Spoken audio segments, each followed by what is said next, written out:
इस फल को देख रहे हैं आप? सब जानते हैं कि इस फल से निकला बीज एक नए वृक्ष को जन्म देगा। जो नया वृक्ष इसी प्रकार के फलों को जन्म देगा। परंतु क्या कभी आपने ये सोचा, फल और बीज का संबंध इतना गहरा है, किंतु वृक्ष की जड़ों और वृक्ष की शाखाओं में इतनी दूरी क्यों है? क्योंकि दूरी आवश्यक है। यदि आप किसी को अपने साथ सदा सदा के लिए रखना चाहते हो तो उनसे दूरी समय समय पर आवश्यक है, क्योंकि ये दूरी ही है जिसके कारण आपको आपके साथी के महत्व के विषय में ज्ञात होता है। ये दूरी ही है जिससे आपको और प्रेरणा मिलती है कि उनसे फिर से मिले। इसलिए स्मरण रखिएगा, दूरियां कदापि बुरी नहीं होती। फल से बीज की ये दूरी ही नए फलों के निर्माण का कारण बनती है। प्रेम की असली परख होती है इन दूरियों से। तो दूरियों से भी प्रेम करें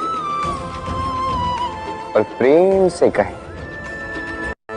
राधे।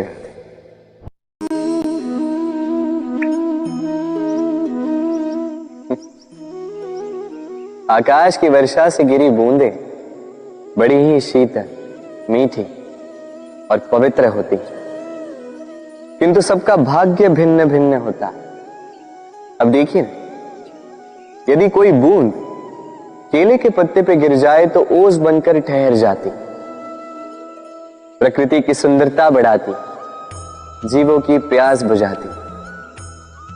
यदि कोई बूंद सीप में गिर जाए तो मोती बन जाती, और यदि कोई बूंद सर्प के मुख में गिरे तो विष बन जाती। अब सबकी उत्पत्ति एक है, किंतु गुण भिन्न भिन्न है। क्यों? कारण क्या है इसका? कारण है संगति। संगति का प्रभाव बड़ा ही भीषण होता है। चाहे तो आपको आकाश में बिठा दे, चाहे तो आपको पाताल में धंसा दे।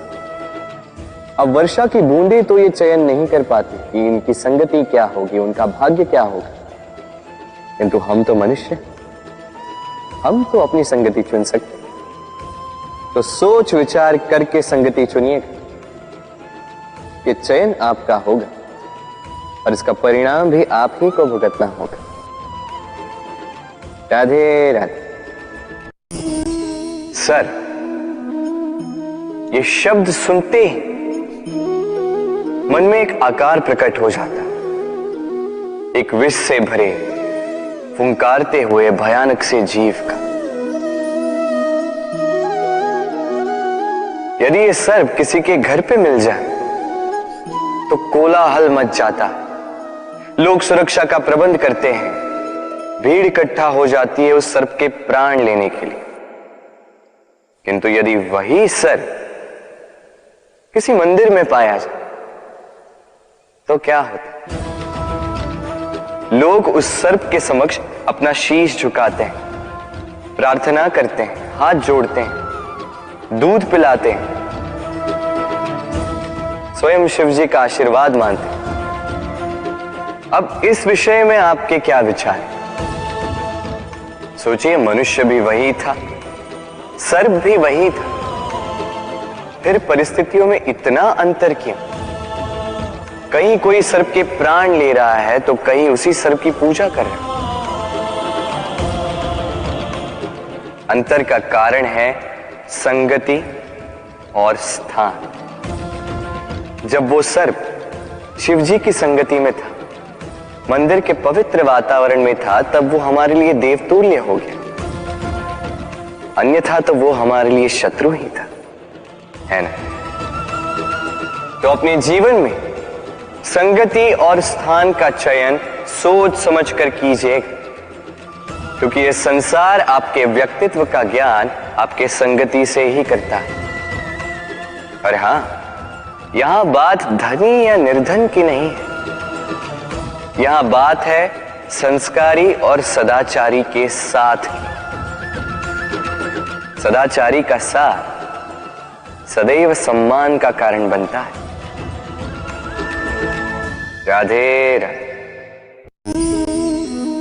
संसार में ज्ञानी कौन है?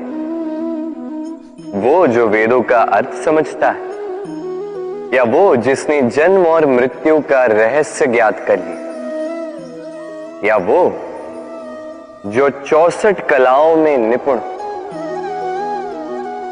नहीं, संसार में ज्ञानी वो जो केवल एक अंतर समझता है, अंतर मान लेने का और ठान लेने का। शब्द बड़े ही सरल हैं, किंतु यदि ध्यान से सोचोगे तो इसका अर्थ बड़ा ही महत्वपूर्ण है। आइए समझाता। यदि मान लो तो हार है, किंतु यदि ठान लो तो जीत। यदि मान लो तो कोई अपना है, किंतु यदि ठान लो तो वो शत्रु। मान लो तो भगवान है, यदि ठान लो तो वो केवल एक पथ है। बस इस अंतर को समझ लीजिए, संसार की हर वस्तु आपके समक्ष होगी। राधे राधे। दृष्टि प्रकृति द्वारा दी गई मनुष्य को सबसे बड़ी भेंट। वो दृष्टि जिसके कारण मनुष्य इस संसार को देख पाता है, अपने मार्ग को देख पाता है। किंतु संसार में दृष्टि पाकर भी सभी महान नहीं बन जाते, प्रसन्न नहीं हो पाते। प्रसन्न केवल वो होते हैं जिनका दृष्टिकोण शुभ होता है। अब जो गुलाब में कांटे ढूंढते हैं, वो अवश्य ही अपने हाथों को उन कांटों से घायल कर जाते हैं, क्योंकि उनकी दृष्टि केवल कांटों तक ही सीमित रहती है। किंतु सुगंधी बनाने वाले पंखुड़ियों को तो ढूंढ ही लेते हैं। क्यों? अब देखिए ना, जो अंधकार में प्रकाश पाना चाहते हैं, उन्हें दीपक भी सूर्य की भांति लगे। किंतु जो कमियां निकालना चाहते हैं, उन्हें दीपक के तल में भी अंधकार छिपा मिले। जो प्रेम पाना चाहते हैं, वो परायों में भी स्नेह ढूंढ ही लेंगे। अन्यथा किसी को पाकर भी उनसे अनजान रहने वालों की कमी नहीं। दृष्टि हमें दिखाती है, किंतु दृष्टिकोण हमें वो दिखाता है जो हम देखना चाहते हैं। जो आपकी सोच होगी वही सच बनकर आपके समक्ष आएगा। इसलिए आपके विचार शुभ रखिए और प्रेम से कहिए। राधे राधे। मेरे सामने है गैया का दिया गया दूध, जो 2 दिन तक टिकता है। यदि इस दूध को गर्म करके जमाया जाए तो बनता है दही, जो 3-4 दिन तक टिकता है। यदि इस दही को मथोगे तो बनता है माखन, जो सप्ताह तक चलता है। और यदि इस माखन को ताप दिया जाए तो बनता है घी, जो वर्षों तक खराब नहीं होता।